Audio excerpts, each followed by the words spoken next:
ماں باپ کے نافرمان کی نہ دنیا ہے نہ آخرت۔ ایک صحابی ہے، یا رسول اللہ میرا باپ نا میری کمائی میں سے خرچ کرتا، مجھ سے پوچھتا ہی نہیں، اور شرعاً قانوناً اگر میری کمائی میرے باپ کی جو کمائی ہے یا زمین ہے جائیداد ہے اس سے الگ میں نے اپنی محنت سے کوئی کمائی کی ہے، وہ میری ذاتی چیز ہے، قانوناً میرے باپ کو بھی پوچھنا چاہیے کہ بیٹا یہ تمہاری چیز میں لے سکتا ہوں، یہ پیسہ میں استعمال کر سکتا ہوں، قانون یہ ہے۔ تو اس نے قانون کی بات کی کہ میرا باپ میرا مال اٹھا کے خرچ کر دیتا، مجھ سے پوچھتا ہی نہیں۔ آپ نے کہا اس کے باپ کو بلاؤ۔ اس کے باپ کو بلایا تو انہوں نے پوچھا کیوں بلا رہے ہیں؟ کہ تیرے بیٹے نے تیری شکایت کی۔ تو اس کو اتنا غم لگا کہ وہ کٹ کے مر گیا۔ اور عرب کی شاعری تو پھر پوری دنیا میں مشہور ہے، آج بھی مشہور ہے۔ تو اس نے دل ہی دل میں کوئی شعر کہے، درد بھرے دکھ بھرے، اور وہ انہی شعر کو اپنی زبان سے نہیں دل ہی دل میں کہتا کہتا دربار رسالت میں مسجد میں پہنچا تو جبریل پہلے آ چکے تھے۔ کہنے لگے یا رسول اللہ تعالیٰ فرما رہے ہیں کہ آپ اس سے کہیں کہ پہلے وہ شعر سنا جو تیری زبان سے تو ادا نہیں ہوئے، تو تیرے رب نے عرشوں پہ سن لیے ہیں۔ آپ نے فرمایا بھائی اب تمہارا کیس سنوں گا، پہلے وہ شعر سنا جو تیری زبان سے نہیں ادا ہوئے۔ اللہ نے سنے۔ کہنے لگا یا رسول اللہ میں گواہی دیتا ہوں آپ سچے رسول ہیں، آپ کا رب بڑا طاقتور رب ہے، آپ کے رب کی قسم زبان سے ایک لفظ نہیں نکلا، دکھ بھری فریاد تھی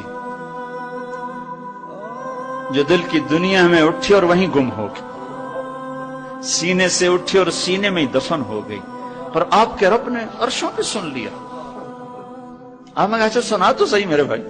میں کہا جی میں نے کہا بچے جس دن تو پیدا ہوا اس دن سے ہم نے اپنے لیے جینا چھوڑ دیا، ہم نے تیرے لیے جینا شروع کیا۔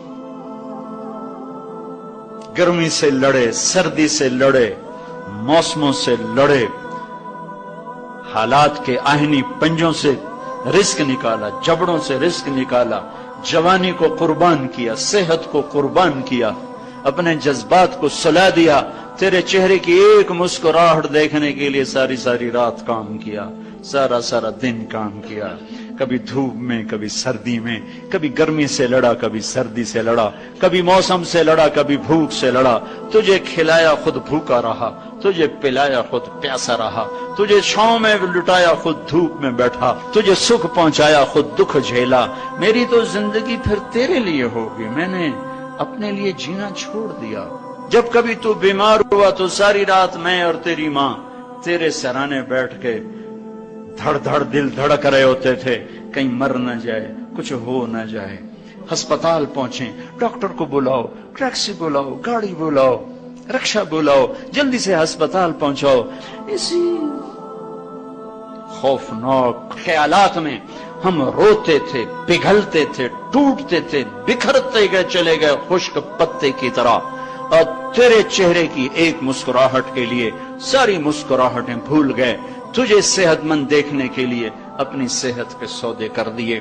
اور اس طرح ایک دن نہیں گزرا، یہ شب و روز گزرے، دن اور رات گزرے، لیل و نہار گزرے، بہار و خزاں گزری، رت بدلی، موسم بدلے، بادل اندھیری بارش آئے اور گئے، یہاں تک کہ تو پروان چڑھتا گیا، میں ڈھلتا گیا، تجھ میں جوانی میں رنگ بھرا اور بڑھاپے نے میرے سارے رنگ نوچ لیے۔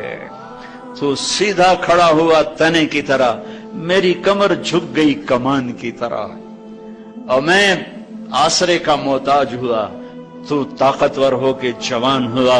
پھر مجھے خیال آیا کہ میں اس کی انگلی پکڑ کے چلا، گود بٹھا کے چلا، کندھے بٹھا کے چلا، ہاتھ بٹھا کے چلا، اس کے لیے در در کی ٹھوکریں کھائیں۔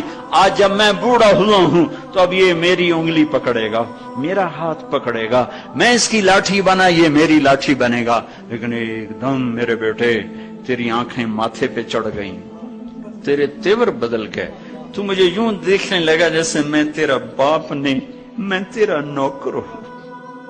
تو میں نے اپنی زندگی کو جھٹلا دیا اور میں نے کہا میں خواب دیکھ رہا تھا کہ میں باپ ہوں۔ نہیں، میں باپ نہیں، میں نوکر ہی ہوں۔ میں پڑوسی ہوں. تو اچھا میرے دوست، اگر میں پڑوسی ہوں تو پڑوسی کو بھی تو لوگ پوچھ ہی لیتے ہیں. کبھی مجھے پوچھ ہی لیتا کہ بھائی کسی چیز کی ضرورت تو نہیں، کچھ چاہیے تو نہیں. یہ اتنے درد بھرے اشعار ہیں کہ میرے تو اتنی فصاحت نہیں کہ میں اس کا ترجمہ کر سکتا، لیکن یہ وہ اشعار تھے کہ میرے نبی زار و قطار روز اور آپ ٹوٹ پڑے اور آپ کی داڑھی آنسوں سے تر ہو گئی اور آپ نے اس کو گریبان سے پکڑا اور یوں جھٹکا دے کر اٹھ جا، دفع ہو جا. انت و مالک لابیک، تو باپ کے خلاف مقدمے کرتا ہے، نکل جا، تو اور تیرا سب کچھ تیرے باپ کا ہے. یہ صرف روز شب قدر سے متعلق نہیں ہے کہ ماں باپ کا نافرمان ہے تو اس کی شب قدر برباد ہو گئی. ماں باپ کا نافرمان